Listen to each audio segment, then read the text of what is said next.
Welcome back. And to our today's conversation, there are about 5 gender-related bills currently in the National Assembly which have not been passed. However, the 9th National Assembly was unable to see to their final stage and assent by the President. Not just a new legislature, but also new sets of legislators making the 10th Assembly. Women groups have renewed their clamor, this time to President Bola Ahmed Tinubu, appealing that he takes over the bills and see to their passage.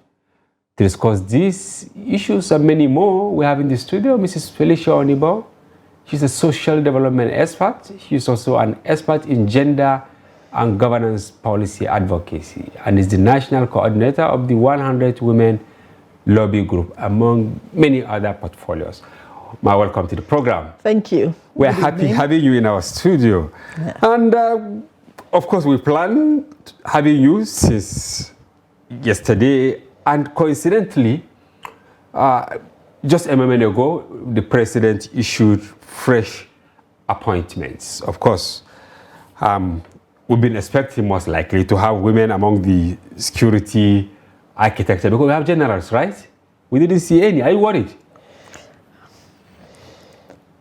I'm worried about a lot of things, actually. All right. Maybe then let's start with the appointment of the service chiefs. Of course, he mentioned about almost, we have 7 here, we have 5 here, we have 5 here, quite a number, almost 17 to actually reject the security architecture. Yeah, for security, I would have thought that we'll begin to look at the possibility of having women on board. Okay. You know, considering all the challenges we've had, and we haven't really had adequate solutions to the problems at hand. Yeah. You know, in terms of security, and we also know that you know, with the security challenges we've had in this country, the number of people, you know, the percentage of women and children that have suffered. Yeah. You know, and things seem to be getting worse. If we have women that are qualified for these positions, why can't we give them a try? Opportunity. Yes, and we have them. Yeah. We have a good number of women in the upper echelon of both the services, of all the services. Yeah. Why can't we give them a chance and let's see what they can bring to the table? You know, people say, oh, they are good. You know, if they are good, try them and see if indeed some of the solutions we are looking for that we can't get them. However, let's leave it the way it is for now.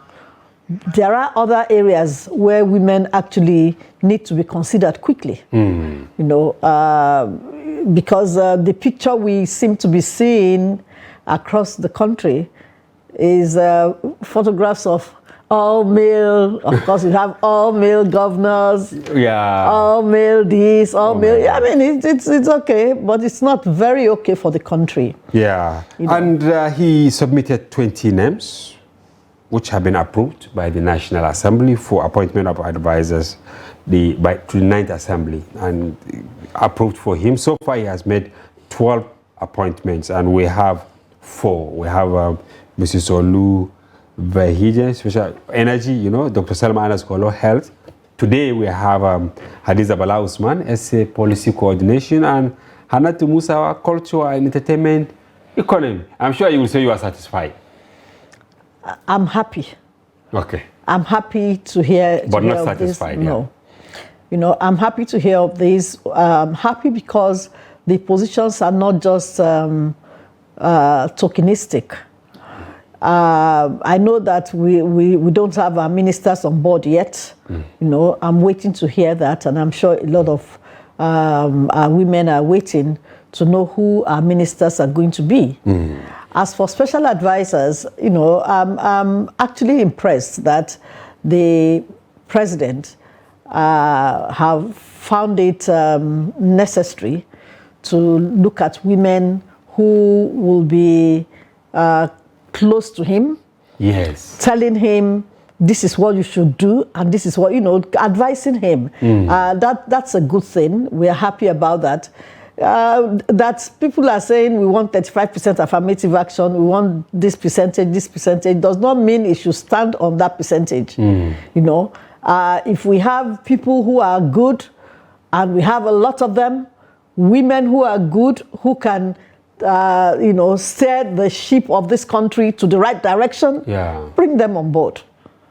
Let's not say we have to have only 4 among the 20, or we have to have only this among. No, I mean, I'm happy that we have these 4 women on board, and they are good and quite strategic positions. And you have energy, you have health, and they are you have going policy, to be handling strategic positions. And we've heard them talk.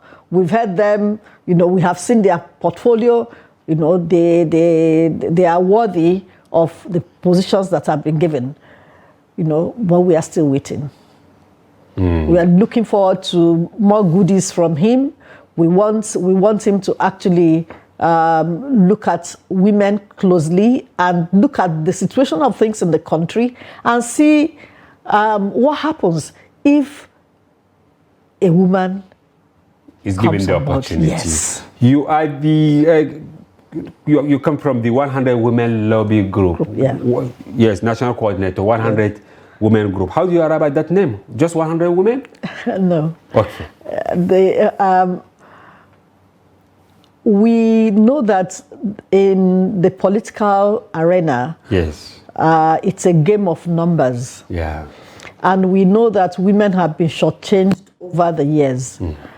And that it's good for us to open the space, particularly in civil society, to open as many space as we can garner, to women, to actually come on board, air their views, say what they want, say, whatever bothers them, and let's take it on board and run with it.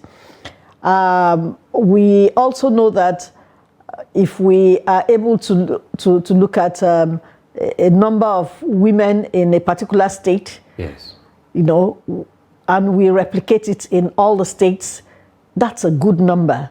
So we are looking at 100 women steering processes. Okay. In each state. Wow. And possibly at local government level. In some states, we've been able to get such at local government level. And we have women of pedigree and all that. Yeah, women that people regard at their level. Yes. And so that they can be pace setters of sorts. They can be pace setters. They can also speak on behalf of their own.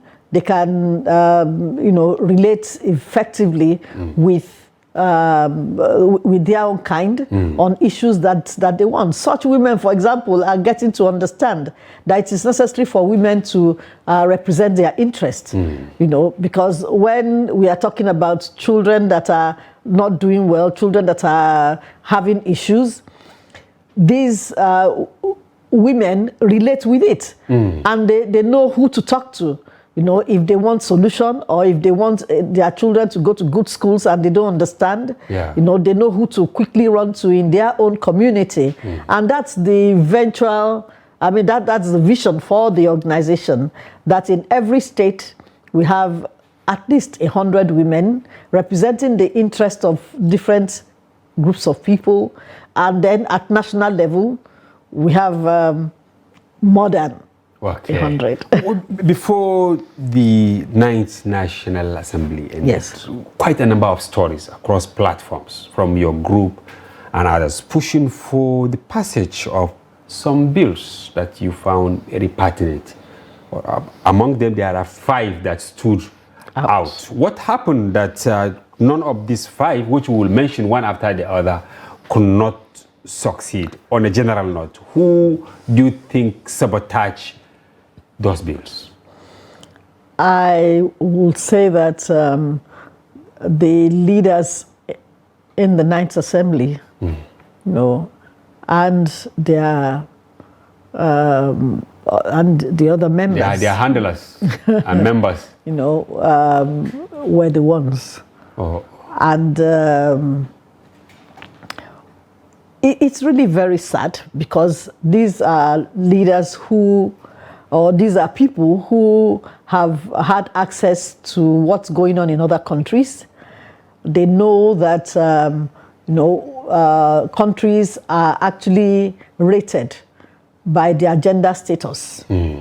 How many women do you have leading processes in your country? How many women do you have leading processes in different sectors? Yeah. And if your status is like the one that we have in Nigeria, it means you are at the back. Yes. You'll be talking among the Committee of Nations, and they'll just look at you and wonder what is wrong with this one, as if he doesn't even know that we know what is going on in their country. And apart from that, internal politics globally, the issue of the development status of your country. Yeah. The fact that you do not have women in strategic positions, the fact that you do not have a good number of girls, in schools, doing very well, the fact that you still have high rate of maternal mortality, the fact that you still have high rate of infant mortality. Yeah.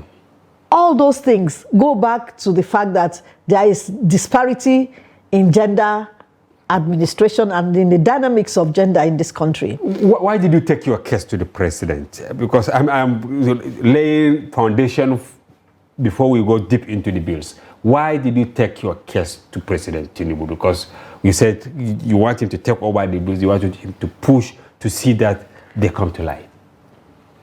One, I know that President Tinubu is competent enough to take certain actions. All right.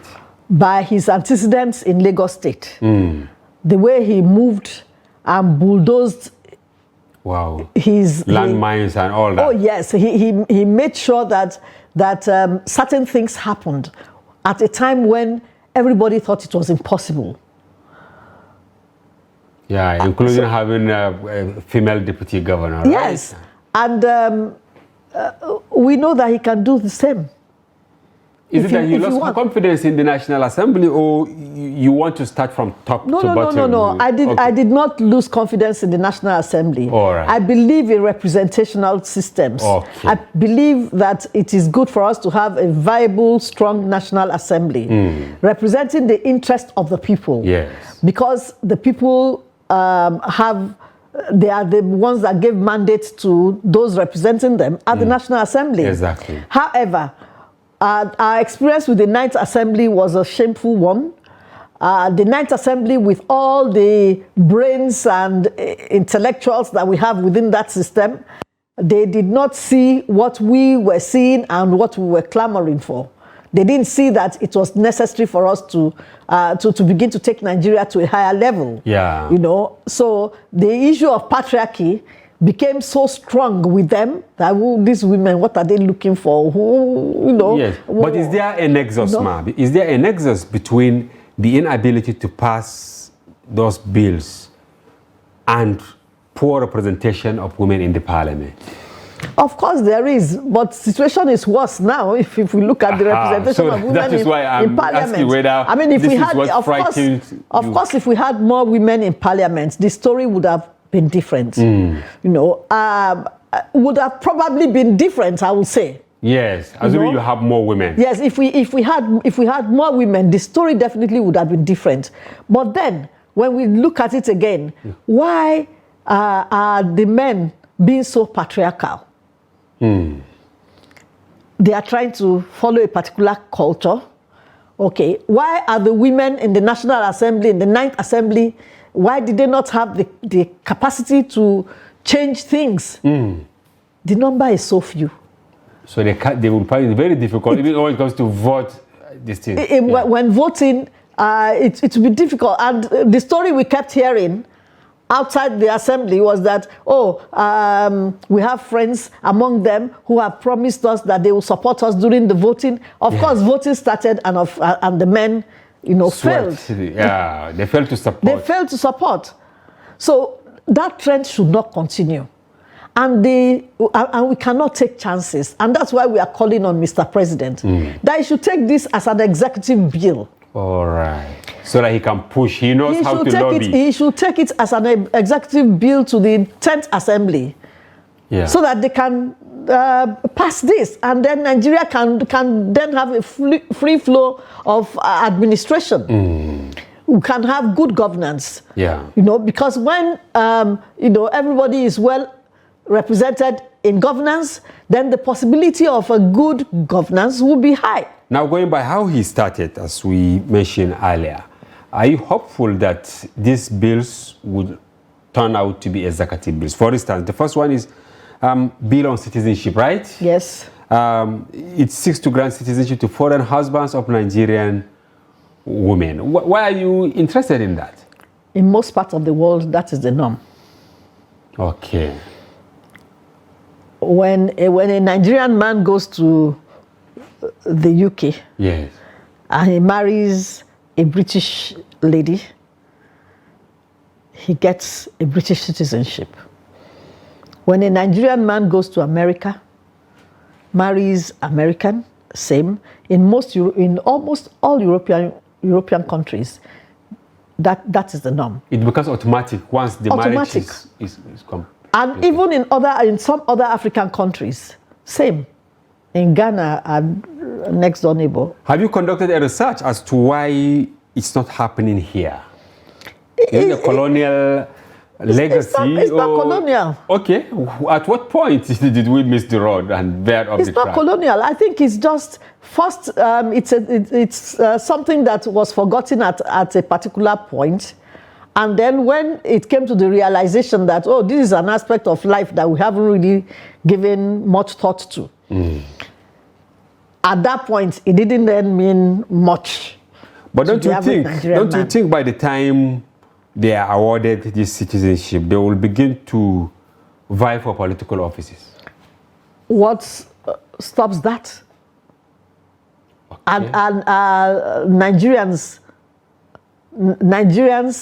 not vying for offices in other parts of the world and winning. Okay, will you support that to happen in Nigeria? It will be a global village. The only thing, most countries, what they say is that you must be born in that country.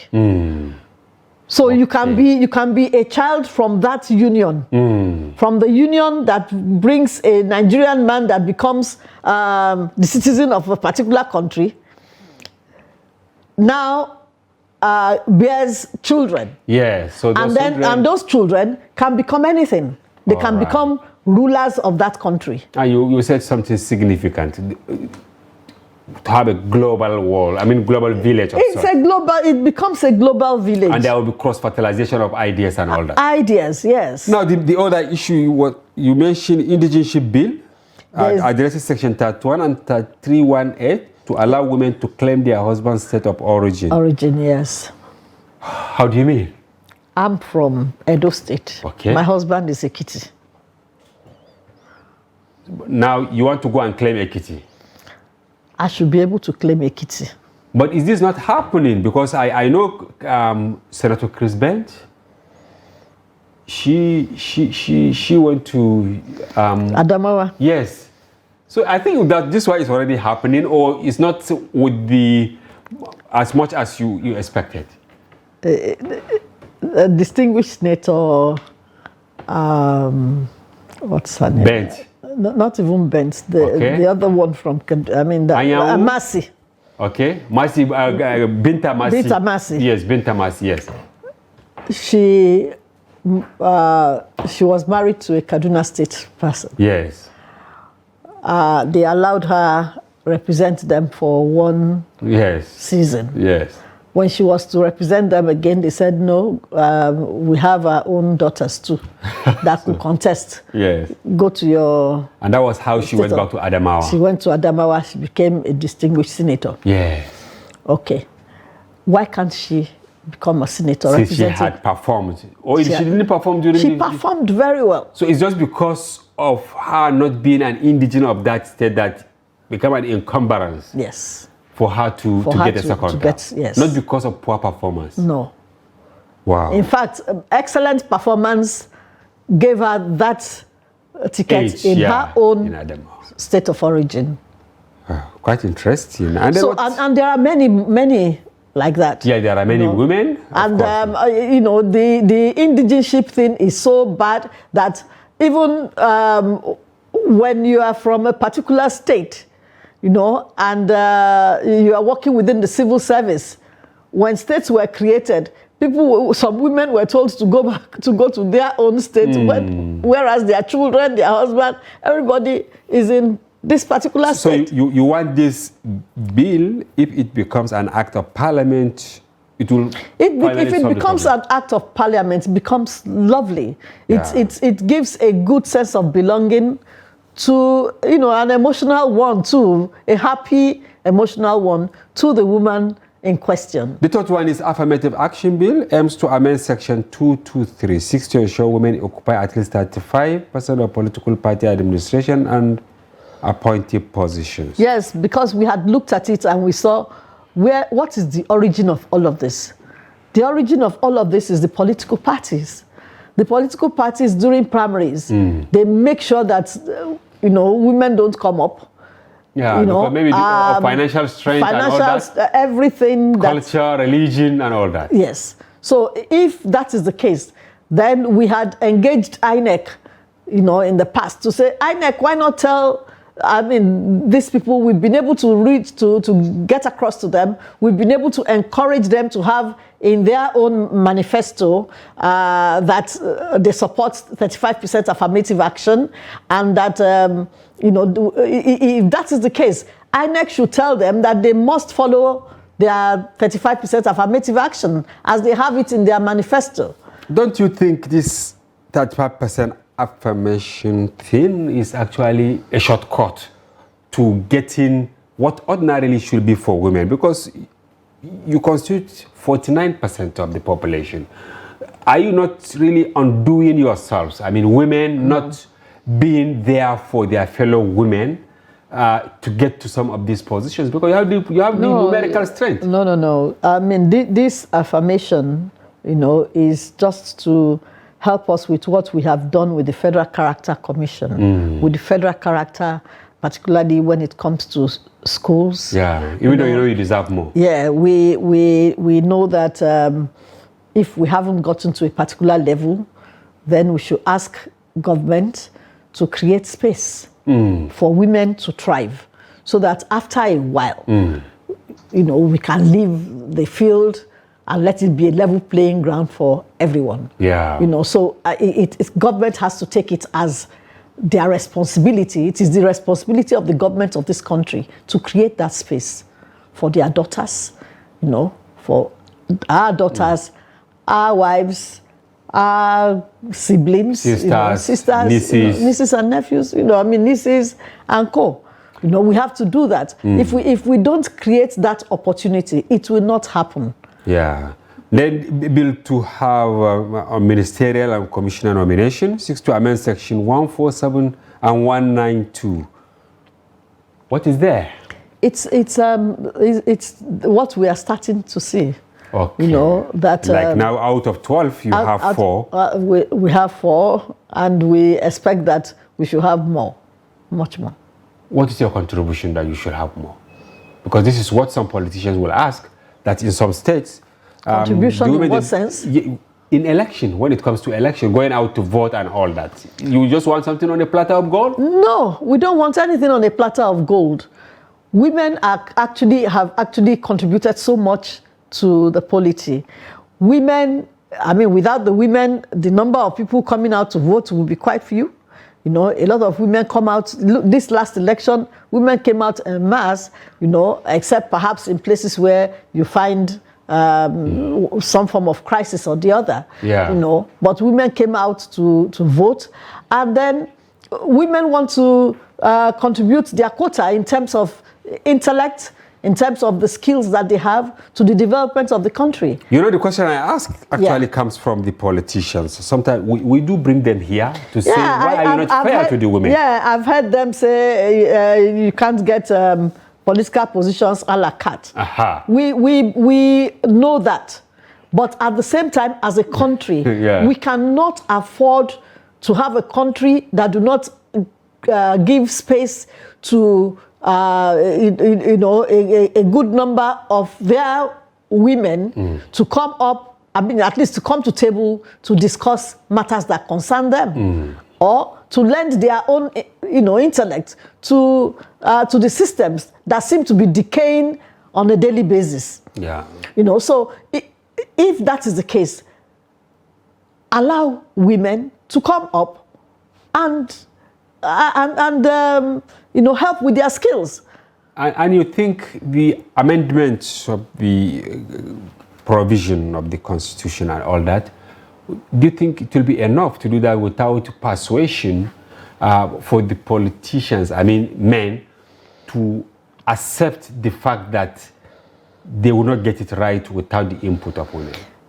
Yes, that is part of our strategy, to work more with men, to work with a lot of men who we believe will understand where we are coming from, and who also, I believe, would understand that their daughters also are in this, and that if they do not do anything about it, their granddaughters, great-granddaughters may be victims of the situation we're talking about. Are you worried while the fortunes of women is deteriorating at the national level, it is dismal in some states, because we have state legislators where you don't have a single woman in the house. How do you feel? I feel very bad, of course. Because have you ever heard of a pregnant man who we have started something like that somewhere. We hope it will not come to our client. Yeah. That a man got pregnant and gave birth to to children. Women need to come on board. The kind of experience that womanhood, has, no man can experience it. You can only watch when it's going on. That this woman is going through pain.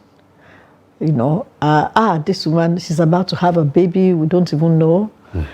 The baby is hungry, he doesn't want to take anything, but it's only breast milk. Yeah. And nobody can give that breast milk except the mother. These are things that, tells an average human being that there's something different about this woman or this personality that we need to bring on board. Women have the capacity to do so many things at the same time, and they do it well. And if I understand you, you are trying to say that if we have more representation, or they will understand even the family front, issues relating to children. They will understand even what the man is going through, why the man is behaving in a particular manner. Wow. And it actually comes to play when decisions are being taken. So men stand to gain more. Oh, yes. But we have had cause to hear from quite a number of people that, not all women, but when you give them the opportunity, their propensity for, sorry to say, mischief, for failure, for pleas and all that is unprecedented. Is that correct? Some women, if they have the opportunity. No, that's or not, you didn't have the right women. That's not right. Oh, we cannot make such conclusions. All right. Human beings are human beings. What you are talking about, men have done it worse. But maybe because they have the higher number. But when you have and with impunity, when you look at the number of women that have erred, by the time they are being accosted, yes, their reaction to the situations that people are correcting is not the the type. They tend to be remorseful. Oh yes, they will be remorseful. They would, in fact, they would like hide their heads. Some may not even want to show up their heads in in another 10 years. But our brothers will show up the next day.